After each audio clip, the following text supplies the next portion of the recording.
Hi guys, and welcome along to Sonic Academy's How to Make Progressive Trance with me, Chris Neely. So, yeah, let's go back and start going through our hats and really just trying to get these guys mixed. Really wasn't happy with the sound of them, so we can pretty much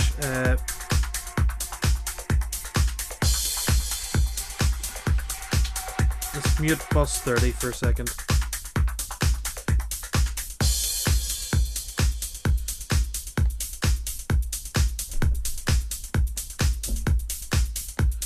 And let's have a listen to this.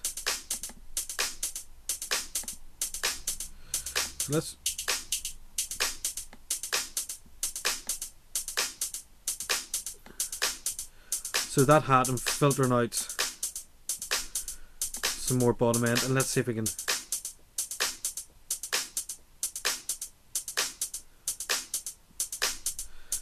if that kind of helps things. We might be able to pull this because I missed the weight in that disco snare.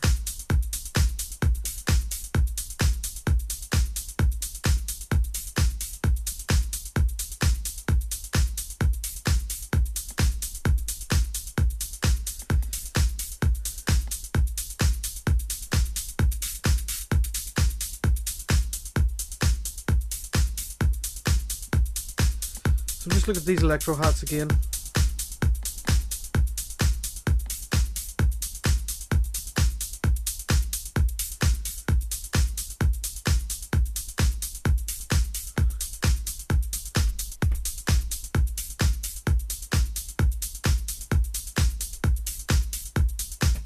So guys, I was just checking that in mono to make sure the sample delay wasn't doing too much to it.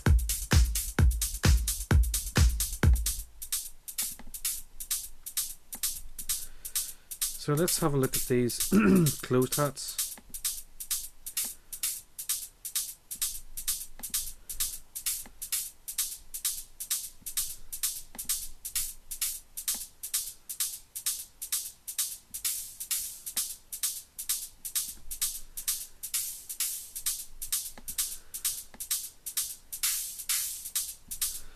Maybe add a bit of crush into that.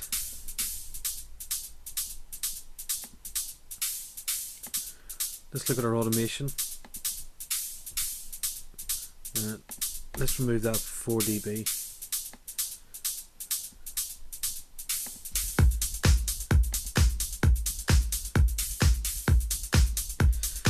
So that open hat, we don't want just as open and just as loud. A little bit. So you're playing about with the release just to find that groove, and I think it's there now.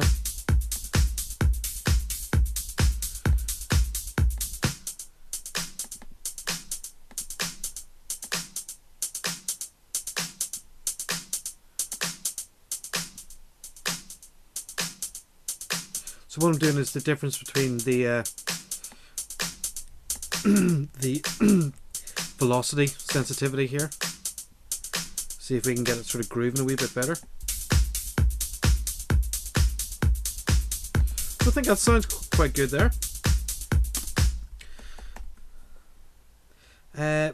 The bass line I wanted to have a look at. So this sub bass I find just way too loud, and I want this up 7 semitones.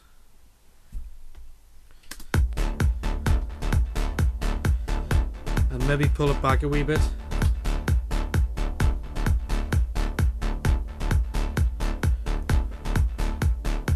And bring it down an octave.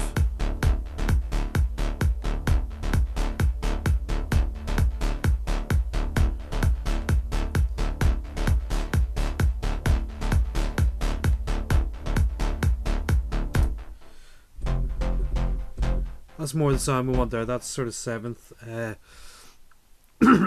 I was wondering what was going on. I was missing it in the track. it adds a sort of harmonic tone to the chordal structures.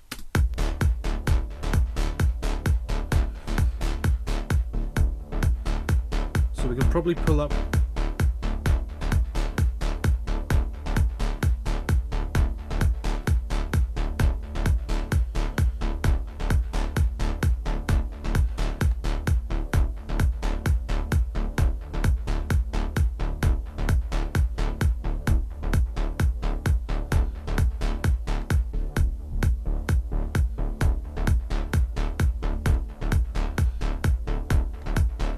So again, we're just messing about with the filters, just getting it nice. Want to look at the sub bass? There's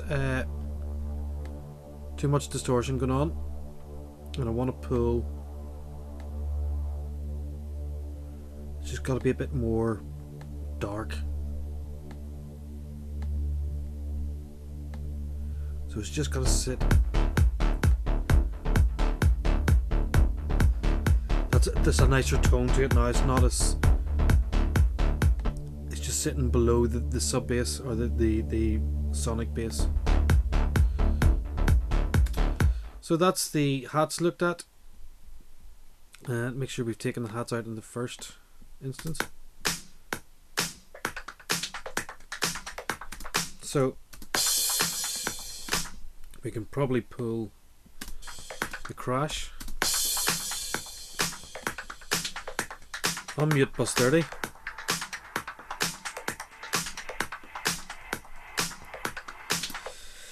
It says here make big reverb, so that's where it's all a bit dry at the moment, so I think we're going to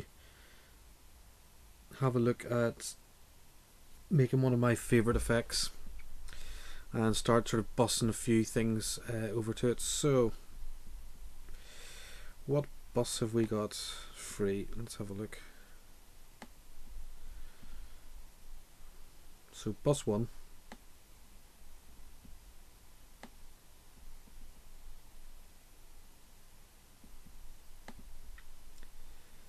is auxiliary 6,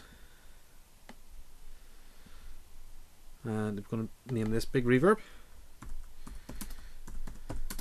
And if you followed the trance course, you will have seen this reverb before.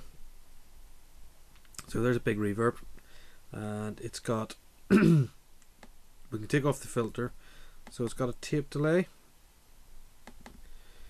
a platinum reverb,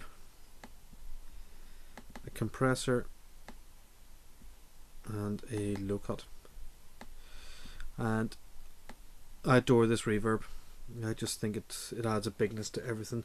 So delay, feedback of 54%, groove 50%, bit of low cut, a bit of high cut, a gainer, flutter rate 2.6 Hz, and intensity up to 100, 70% dry, 51% wet. This reverb time is about 3.5 seconds, 60% wet, loads of diffusion, loads of density, quite a bit of high cut, and we're taking out a lot of the low frequency. This stuff, you know, don't really worry about it. Compressor, and we're going to get this compressor, so it's a bit of a sidechain, but it's not too much of a sidechain, and a low frequency. So this is our big reverb, and I'm going to send it. It'll just give us a stereo width as well to some of these this ambience. So if we, so you can now hear.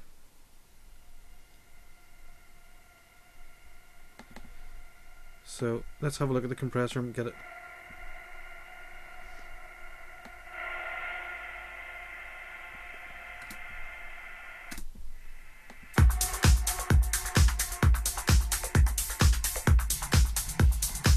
So we probably don't need that much.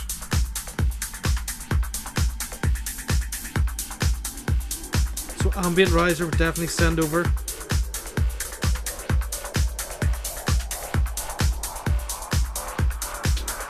Explosion.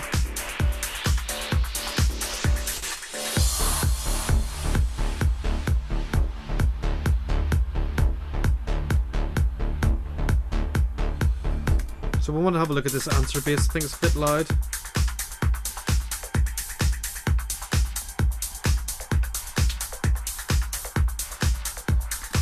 So we've made the big reverb. We are turn answer bass, I was meant to say down.